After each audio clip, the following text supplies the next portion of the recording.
team set off when you see the old demolitions of these old buildings. It looks like one of those scenes of an old building being purposely dynamited and blown up. Anybody who's ever watched a building being demolished on purpose knows that if you're going to do this, you have to get at the under-infrastructure of a building and bring it down. The way the structure is collapsing, this was the result of something that was planned. It's not accidental that the first tower just happened to collapse and then the second tower just happened to collapse in exactly the same way.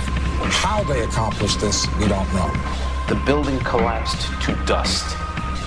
You don't find a desk. You don't find a chair. You don't find a telephone, a computer. The biggest piece of a telephone I found was half of the keypad, and it was about this big. What happened to the concrete? The concrete was pulverized from river to river. There was dust powder 2-3 inches thick. The concrete was just pulverized. In addition to those pictures we've all seen too much on television before, when a building was deliberately destroyed by well-placed dynamite to knock it down. If they had detonated, they were planned to take down a building. Boom, boom, boom, boom. I heard a second explosion. There was a heavy-duty explosion. Then there was some secondary explosions and then the subsequent collapses. An explosion blew and it knocked everybody over. To me, it sounded like an explosion. It sounded like gunfire. Bang, bang, bang, bang, bang. And then all of a sudden, 3 big explosions. We heard a big explosion coming down. And then the entire top of the building just blew up. We saw some kind of explosion. By the force of the explosions. Big explosion. Blew it back into the 8th floor. Then we get to the lobby. This is a big explosion. The lobby looked as though a bomb had exploded there. A huge explosion now raining debris. It's been a huge explosion. Huge explosion that we all heard and felt. We just witnessed some kind of follow-up explosion. We heard a very loud blast, an explosion. A secondary explosion at Tower 1 camp. That is another bomb going off. He thinks that there were actually devices that were planted in the building. Planted in the building.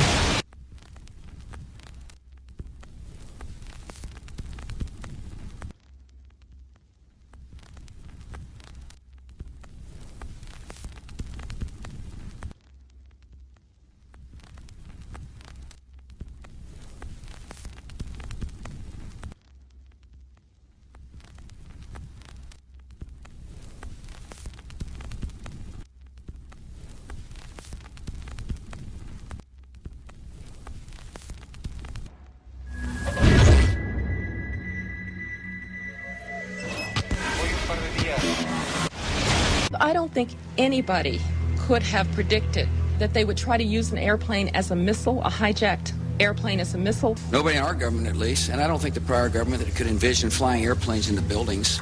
No specific threat involving really domestic operation or involving what happened, obviously, the city's airliner and so. There were no warning signs that I'm aware of. USA Today reports that in the 2 years before the attacks on September the 11th, NORAD conducted exercises using hijacked airliners as weapons. And one target was the World Trade Center.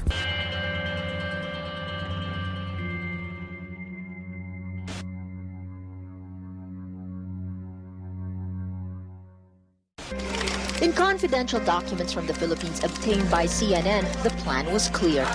He will board any American commercial aircraft, control its cockpit, and dive it at the CIA headquarters. Other buildings targeted the Pentagon and the World Trade Center. Security in counterterrorism was blinking red, in the words of George Tenet, that the warnings of an imminent attack were so severe that something dramatic should have been done. It was unparalleled. Instead, our president went on a month-long vacation.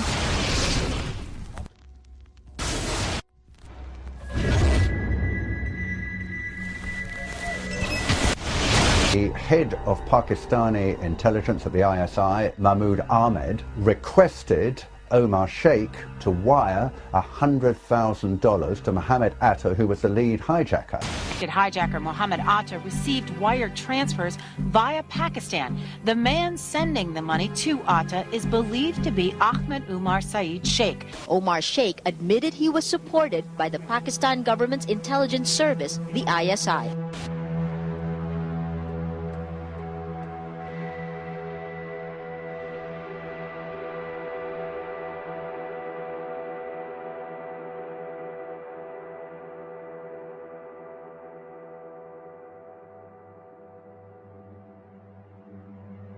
although we are told that 4 or 5 of the alleged hijackers were on each of the flights. If so, their names should have been on the flight manifests. But the flight manifests that have been released contain neither the names of the alleged hijackers nor any Arab names whatsoever. We know that the men who were supposedly the hijackers had their houses, cars, credit cards paid for by the U.S. government. They were, in truth, agents. Evidence was also apparently planted. The passport of one of the hijackers on Flight 11 was allegedly found in the Rebel. Goes through the fireball, through the side of the plane, and comes down to the ground unscathed. But something happened. For 6 months, they reported they had this passport. Boy, we've got it. We've got the proof. And then the guy stood up and was alive. Several of these 19 men are still alive.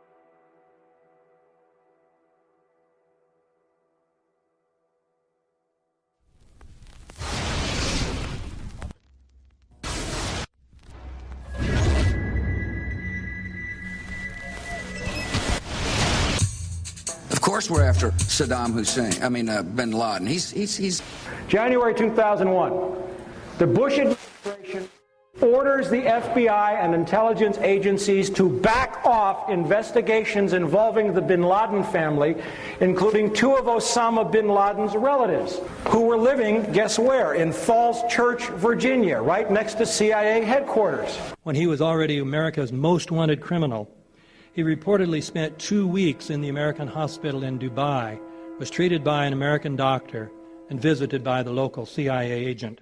We have not seen one piece of evidence that links Osama bin Laden directly to the planning stages of September 11th. This failure to provide proof was later said to be unnecessary because bin Laden, in a video allegedly found in Afghanistan, admitted responsibility for the attacks. This confession is now widely cited as proof. But the man in this video has darker skin, fuller cheeks, and a broader nose than the Osama bin Laden of all other videos. We again seem to have planted evidence.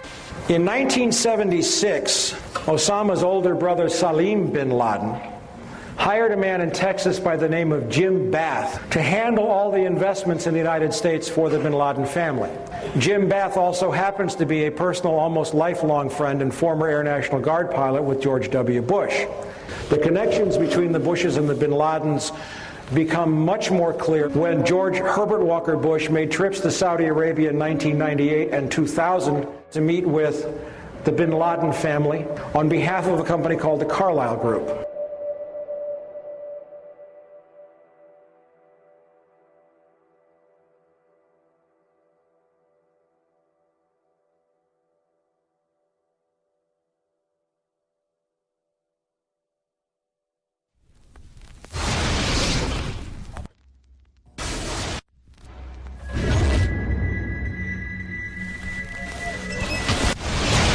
How could anyone fly a 60-ton, 125-foot wide, 44-foot tall plane through this obstacle course? The aircraft, before striking the Pentagon, reportedly executed a 270-degree downward spiral, and yet Hani Hanjour was known as a terrible pilot who could not safely fly even a small plane.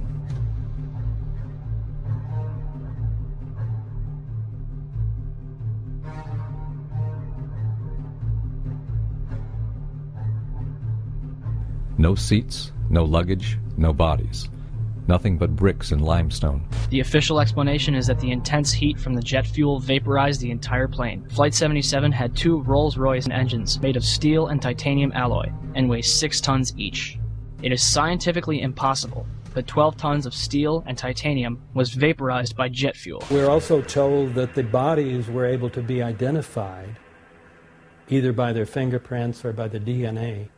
So what kind of fire can vaporize aluminum and tempered steel and yet leave human bodies intact? From my close-up inspection, there's no evidence of a plane having crashed anywhere near the Pentagon. And as I said, the only pieces left that you can see are small enough that you could pick up in your hand. Shortly after the strike, government agents picked up debris and carried it off.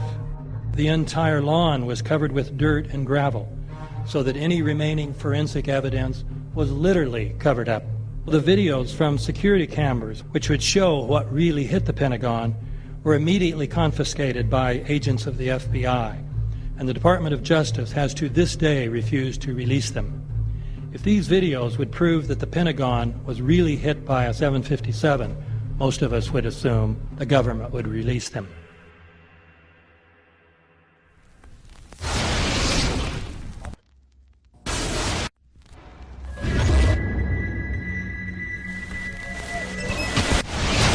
It looks like there's nothing there except for a hole in the ground.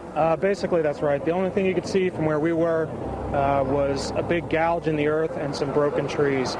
We could see some people walking around in the area, but from where we could see, there wasn't much left. Any large pieces of debris at all? No, there was nothing that you could distinguish that a plane had crashed there.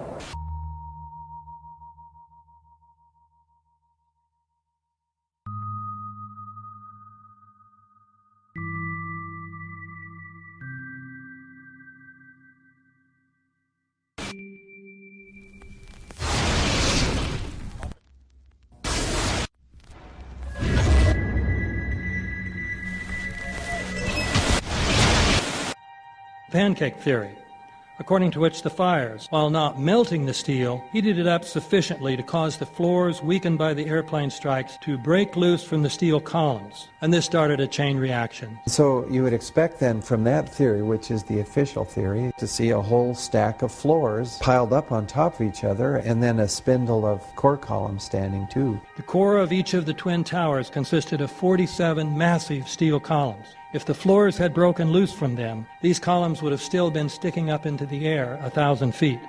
The plane did not cut all those core columns. We designed the buildings to take the impact of the Boeing 707 hitting the building at any location. The building probably could sustain multiple impacts of jetliners. That the plane flew straight into the building. Through him, right. So you're saying that the building was actually designed to cope with a hole like that and still survive? Yeah, it was. If you had dropped, say, a billiard ball from the top of the World Trade Center, 110 floors up there, it would have taken 8 to 10 seconds to hit the ground, encountering no resistance whatsoever. The Twin Towers came down in nearly free fall speed.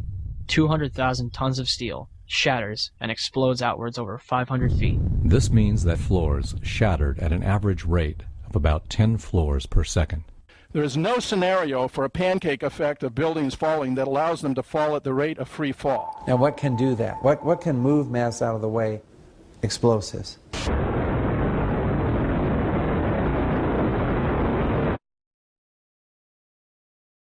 "47 huge steel columns going up the core. They're interconnected. How do you get them to fail simultaneously so the core disappears? It looks like those core columns were cut. The way we do this is by cutting the beam at an angle.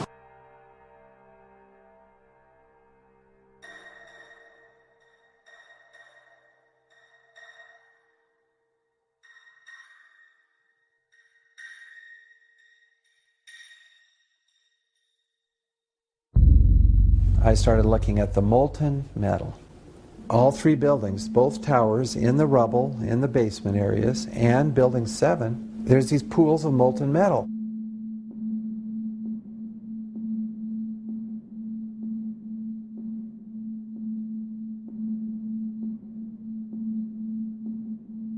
You'd get down below and you'd see molten steel running down the channel rails, like you're in a foundry. Like lava. The molten steel was found 3, 4, and 5 weeks later, when the rubble was being removed. He said that molten steel was also found underneath World Trade Center 7. So I'm looking through the official reports. What do they say about the molten metal? They say nothing. Now, wait a minute.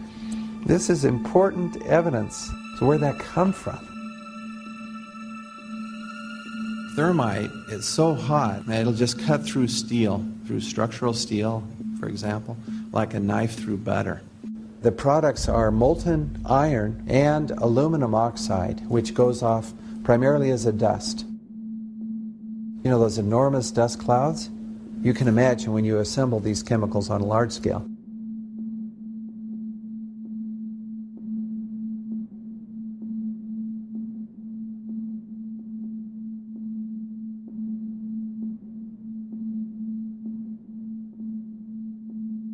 Molten metal pools under both towers after they collapsed, and Building 7. Now, Building 7 wasn't even hit by a jet. Part of the problem is that most people simply don't know much about Building 7 due to the extraordinary secrecy surrounding this collapse. And this was a 47-story skyscraper. This building fell at 5:25. It was not hit by a plane. This building had fires on only 2 or 3 floors. And it was brought down by what we know was a controlled demolition. Demolitions, they look just like that. You know, a kink in the middle, and then that building just comes straight down, almost at free fall speed. They first blow one of the central columns so the building falls in on itself. Building 7 had a classic crimp or wedge. Its central column was blown out first, so it didn't structurally damage buildings just a few feet away from it.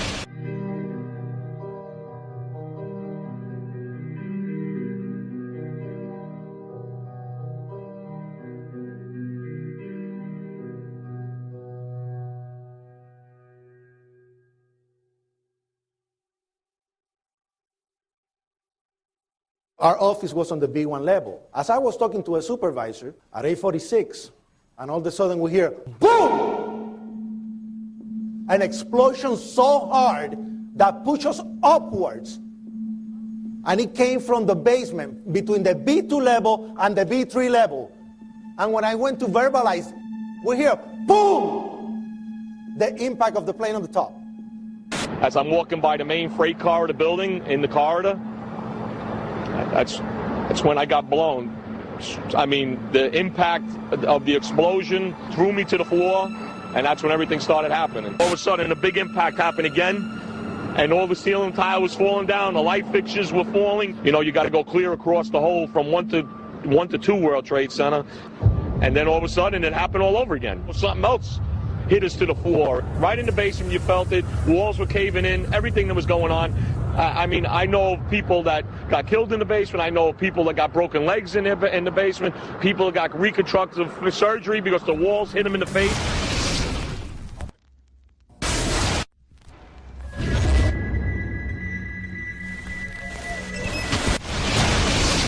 According to standard operating procedure, if an FAA flight controller notices anything that suggests a possible hijacking, the controller is to contact a superior. If the problem cannot be fixed within about a minute, the superior is to ask NORAD, the North American Aerospace Command, to send up or scramble jet fighters to find out what is going on. NORAD then issues the scramble order to the nearest Air Force base with fighters on alert. But although interceptions usually occur within 10 or so minutes, in this case, 80 or so minutes had elapsed before fighters were even airborne. It's a mind-bending anomaly. Not a single U.S. Air Force interceptor turns a wheel until it's too late. There are no jets at all. What if they were so confused and had been so deliberately confused that they couldn't respond? The reason that they didn't know where to go was because a number of conflicting and overlapping war game exercises were taking place. It involved the insertion of false radar blips onto radar screens in the Northeast Air Defense Sector. Center Team U, we have a problem here. We have a hijacked aircraft headed towards New York. We need someone to scramble some F-16s or something up there to help us out. Is this real world or exercise? Is this real world or exercise? There was another exercise, Vigilant Warrior, which was, in fact, according to a NORAD source, a live-fly hijack drill being conducted at the same time.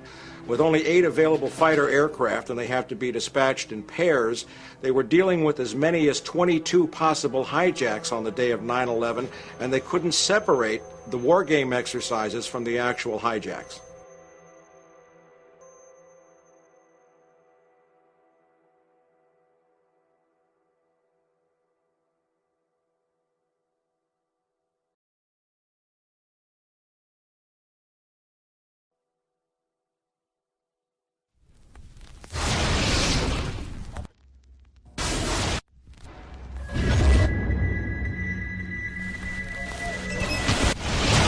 Page 172. The U.S. government has not been able to determine the origin of the money used for the 9/11 attacks. Ultimately, the question is of little practical significance. The American authorities have not managed to trace the source of the funding. And then the most amazingly disingenuous statement, ultimately is it of little consequence. It is of massive consequence. Doesn't it matter who paid for 9/11? The collapse of Building 7 has been recognized as especially difficult to explain.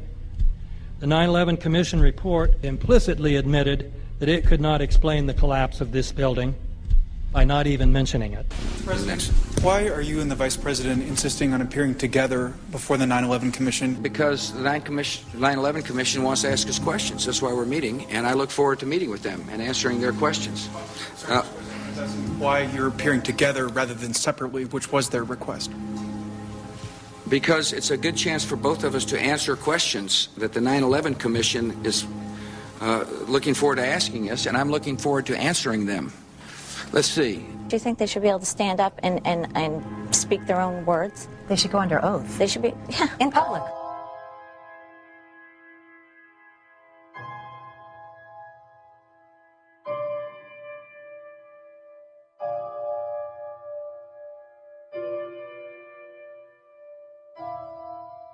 Don't you think that the families deserve to have a transcript or to be able to see what you Adam, said? you asked me that question yesterday. I got the same answer, yeah. The final report was a unanimous report. That means that if there was a single commissioner who had any objection about anything, that fact would be dropped from the report.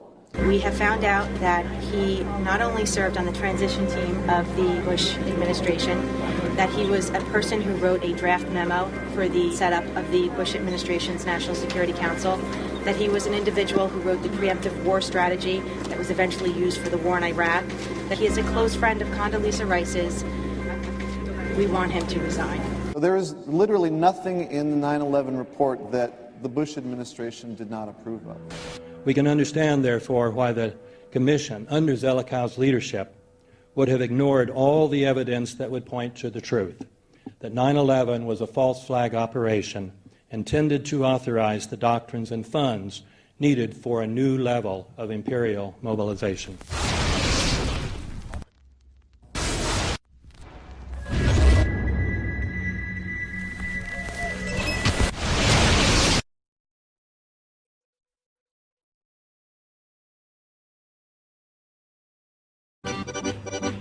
Armed with knives, armed with chemical, biological, nuclear weapons. Fanatics, terrorists, September 11th. September 11th, killers, September 11th, terrorists. Terrorists of Al-Qaeda, terrorists, nuclear weapons, terrorists. 9/11, terror, terrorist, evil. September 11th, September 11th. The terrorists, war and danger. September 11th, terrorism, global terrorism, terrorism, terrorists. Terrorists, terrorists, terrorists, terrorists, the terror. Terrorists, terrorist, terrorism. September 11th, global terrorism, terrorists. Terror, terrorism. September 11th, world terrorism, terrorism. September 11th, global terrorism. September the 11th, terror, terror. Weapons of mass destruction. September the 11th, September the 11th, terrorists. The evil terrorists, no.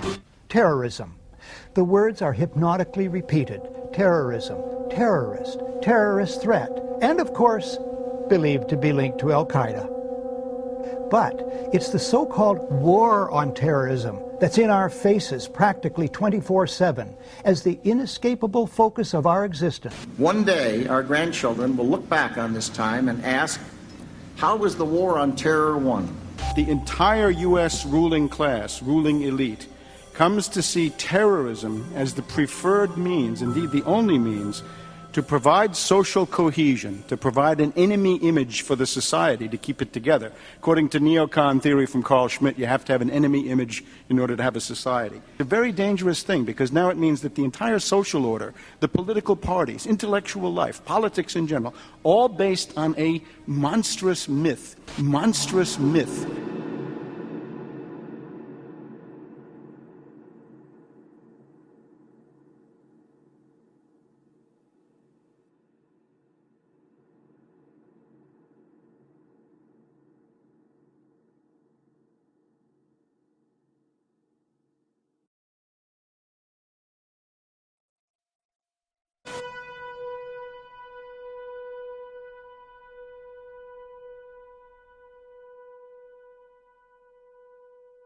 Look, the CIA has done in this country, what they've done to us is unbelievable.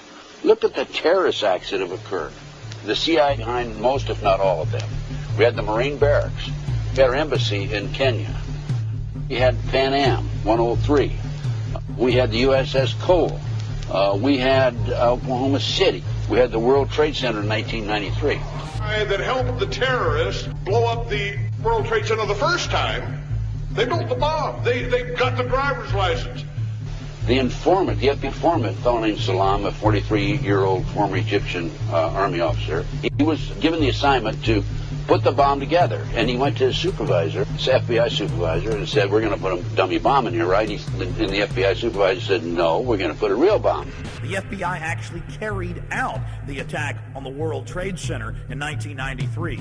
They actually hired Ahmad Salam and paid him $1 million and gave him real explosives, a detonator, and told him to build a bomb and to give it to the foolish people that he was controlling to allow them to attack the World Trade Center complex.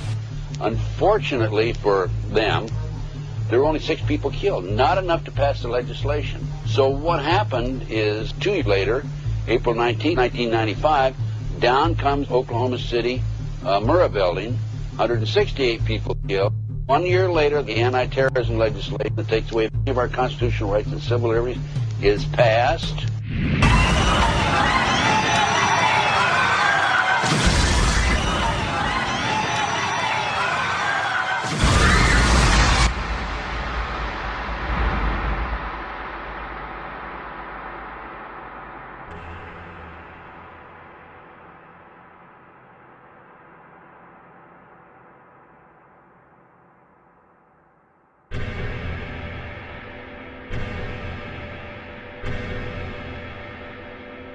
Because at 9:30 this morning, we were actually running an exercise for over a company of 1,000 people in London, based on simultaneous bombs going off precisely at the railway stations that happened this morning. So I still have the hairs on the back of my neck standing upright. To get this quite straight, you were running an exercise to see how you would cope with this, and it happened while you were running the exercise? Precisely.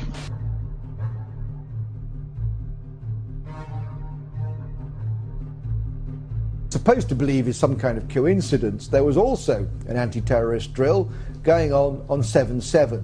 And again, just like 9/11, they were talking about attacks on the same targets, the same kind of tube stations, and exactly the same time as the actual attack happened, providing some kind of cover for what must be operations orchestrated in some way by the state.